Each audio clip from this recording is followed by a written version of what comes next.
Alright, this is our greenhouse. This is how it looks at the moment. Not a lot going on because Hanukkah, we took off a few days, but these are our feed buckets.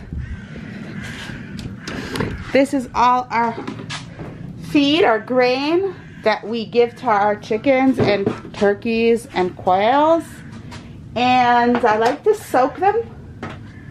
I like to soak them before we give them to them. It's sort of, we're almost sprouting them. Sometimes we sprout them as well. We make wheat sprouts. We've done already vlogs on that. And we make sunflower seed sprouts. We're going to be doing more of that soon. But meanwhile, I just soak it. And just by soaking it 24, 48 hours, it does two things. A, the grain grows. You know, when you soak a grain, it grows like almost double in size. So I'm getting more feed for less, right? I'm giving the same amount of grain, but I get more out of it. And that's A, so it's cheaper. And B, it lets out nutrients that are otherwise locked into the grain. So by soaking it, they get even a more nutritious grain. So we have here wheat kernels. This is more wheat. Wheat is the main base. We have here sunflowers. They love sunflower seeds. We have here two different kinds of millet. This is one kind of millet. This is sorghum. This we don't soak. You're not supposed to soak sorghum. Some kind of tannins come out. So this we just give it to them fresh. We have their whole oats. These are whole oats. So these are whole oats. We give it to them. We have here rye. A little bit of rye left in this sack. I'm just going to wash out the buckets. I do 3 buckets, 4 buckets at a time. So then every morning I have it ready. I just take a bucket. It's ready pre-soaked. I have a recipe that I use. Take out 4 scoops of this, 2 scoops of that, 3 scoops of that. Okay, these are ready. The sunflowers always float up to the top. Cover them. And I have ready feed for the next 3 days. Let me just show you. These are our moringa trees. Moringa is a superfood tree. You can eat the leaves, the bark, the roots, and then they also have pods and flowers.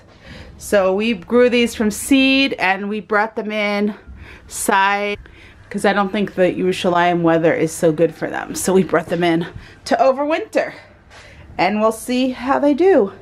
Meanwhile, they're looking just fine. This one not.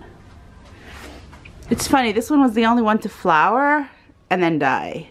Sometimes right before a tree dies, he just brings forth the flowers to like give new life before he dies. But I don't know if he's totally dead yet. He might still live. You might still live. Okay, good afternoon. We're out here. I have some wonderful volunteers. We have Devorah who's back. And we have Ada. Ada, where are you from, Ada? Upstate New York. Upstate New York, and we have Tikva from New Square. New Square. Other girls who are gonna help us planting garlic. So I was just finishing explaining we are way late in our garlic. Garlic can be planted as early as October. We've been having October weather, so I'm not worried about the weather. The weather is good. It just takes around 10 months for garlic to grow, and if I plant it now, all my summer space for my vegetables are gonna be taken over by the garlic. So I'm gonna put it in the side garden. Over here, where we planted asparagus in the summer, and it doesn't look like much of it was left. It was probably too young. So we're gonna be planting garlic all along the wall here. And also the chickens don't come into this area.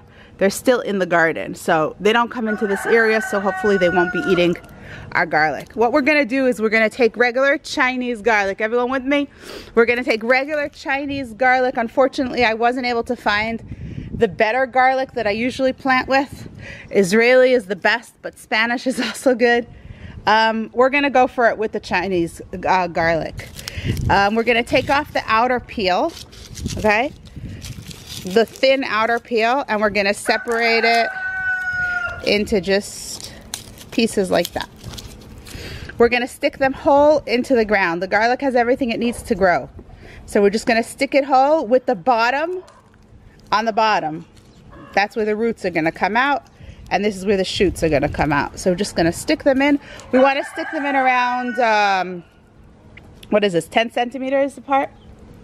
10 centimeters apart. Does everyone see our new matisiao, our new chicken? That's matisiao? It's matisiao. Which one? The orange one inside. She's big. It's a rooster. I want to put him out here because he's in quarantine. So I'm going to get these guys out of here. There we go. There we go. Now Matisiao needs his space by himself. Who wants to grab him? Yeah, you could do that too. He's very gentle. Oh. He's like a gentle giant. Anyone want to grab him? I'll grab him.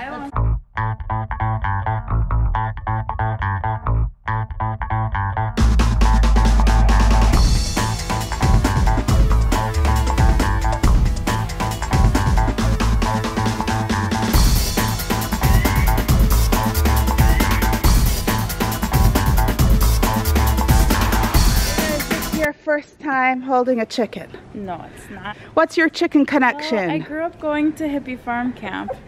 Hippie farm camp in upstate New York. So, you hear that? You got competition. Hippie farm camp. What else did you do there? Basically, you just hang out with a bunch of chickens. No, just kidding. What else did they have?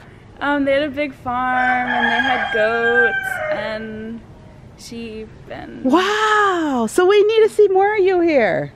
Yeah. Totally, all right. You can let her down, spread her wings. Here are our beds. I assume there's no asparagus, right? You didn't see any. Okay. We planted asparagus here, but it doesn't look like anything lasts. Get the garlic in. It's really fun and quick. We get garlic in.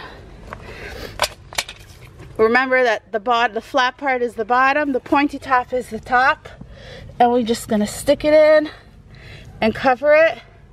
And we can even do two. We can even do two. You want to do the first one 10 centimeters from the wall, so, and 10 centimeters apart. So we're gonna do one here.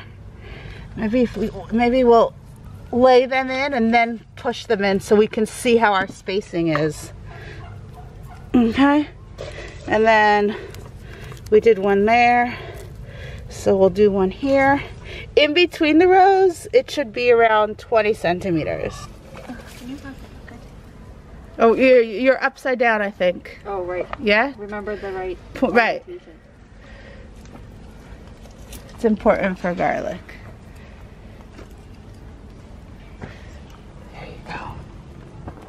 Here, this is the asparagus that's left. Well, these guys.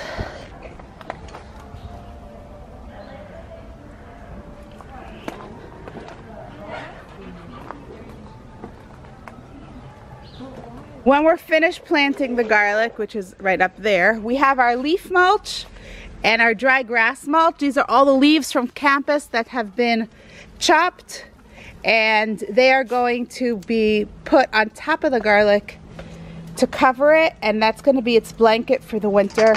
And from the spring, it will have no problem just shooting up.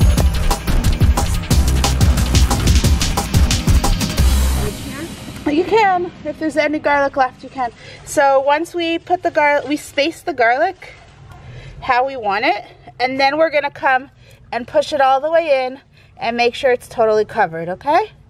There we go. All right? And we want to put these garlic to bed really well and say goodnight for the winter. So we're going to use our leaf mulch here, and we're going to cover it really, really well.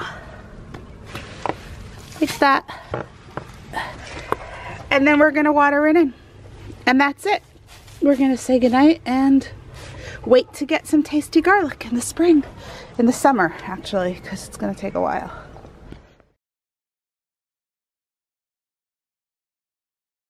you.